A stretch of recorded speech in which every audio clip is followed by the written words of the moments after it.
નમસ્કાર દોસ્તો, સ્વ અધ્યયન પોથી આપણે અત્યારે હાલ ચાલે છે અને એમાં પણ ચાલે છે ધોરણ 5 અને એમાં ચાલે છે તમારો લેટેસ્ટ ભાગ 5.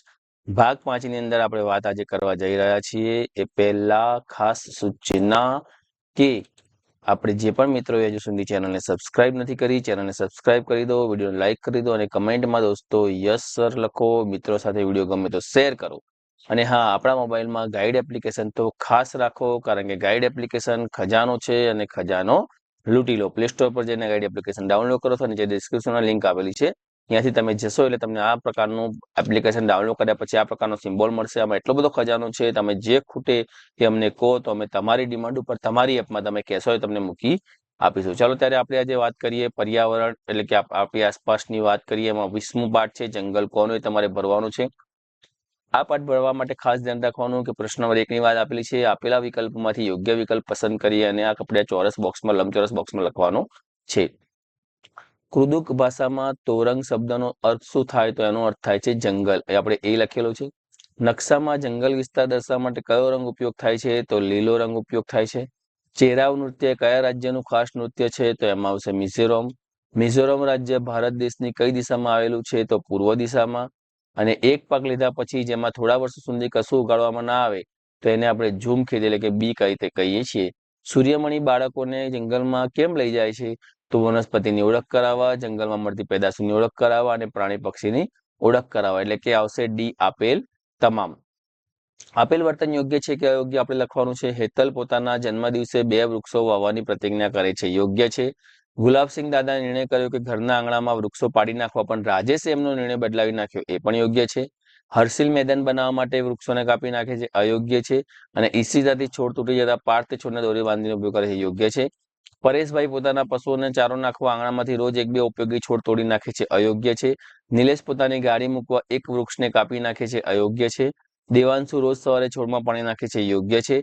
અને દક્ષ ધોનીને ફૂલ તોડતા અટકાવે છે. એ પણ યોગ્ય છે.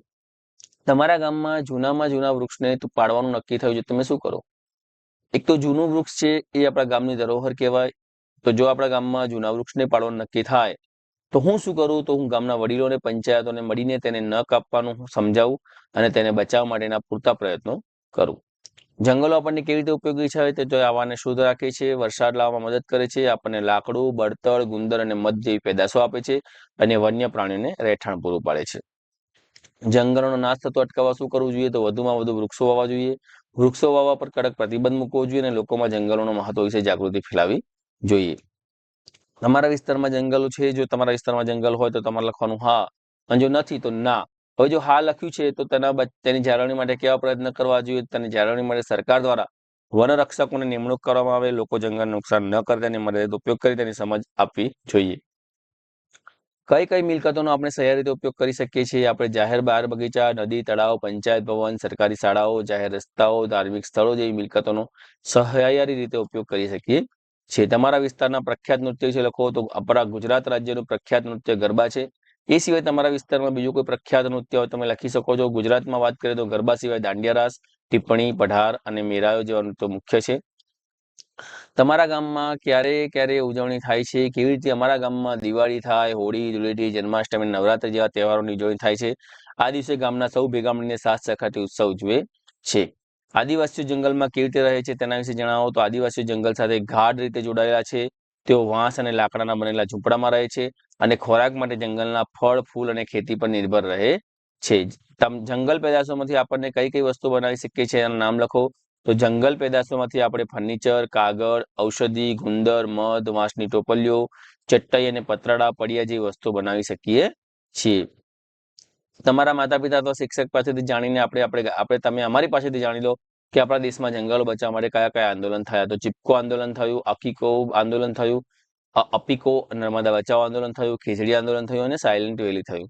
હવે ચિપકો આંદોલન વિશે આપણે લખીએ કે આ આંદોલન ઉત્તરાખંડમાં વૃક્ષોને કાપતા બચાવવા માટે શરૂ થયું હતું. જ્યારે કોન્ટ્રાક્ટરો વૃક્ષોને કાપવા આવતા ત્યારે ત્યાંના સ્થાનિક લોકોને, એમાં પણ ખાસ મહિલા લોકો, વૃક્ષોને બાથ ભીડીને એટલે કે ચીપકીને ઉભા રહી જતા અને વૃક્ષોને બચાવવા માટેના પૂરતા પ્રયત્ન કરતા. ચલો, આપણને જંગલમાંથી શું મળશે, એની સામે શું મળે છે અને આપણે ખરું કરવાનું છે. તો ગુંદર મળે છે, વન્ય પ્રાણીઓ મળે છે, ઇમારતો લાકડું મળે છે, પ્રદૂષણ આપણને નથી મળતું, શાંતિ મળે છે, ઘોંઘાટ નથી મળતો, તાજી હવા મળે છે, પક્ષીઓનો કલરવ મળે છે, વરસાદ મળે છે, ઔષધો મળે છે, કચરો નથી મળતો, લાખ મળે છે, પ્લાસ્ટિક નથી મળતું, ખનિજો મળે છે, બળતણનું લાકડું મળે છે, મધ મળે છે, વનરાઈ મળે છે અને ઝરણા મળે છે. જંગલ આપણને ઘણું બધું આપે છે દોસ્તો. જંગલને આપણે સામે શું આપીએ છીએ? તો જંગલને આપણે સામે અત્યારે હાલ હવે જંગલનો આપણે નાશ કરીએ છીએ, જે ના કરવો જોઈએ, કારણ કે આપણા માટે જંગલ ખૂબ જ જરૂર છે.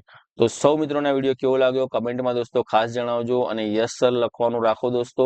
વિડીયોને બને એટલો મિત્રો સાથે શેર કરો અને ચેનલને સબસ્ક્રાઇબ કરો. સૌને જય હિન્દ, જય ભારત, ટાટા, બાય બાય, આવજો.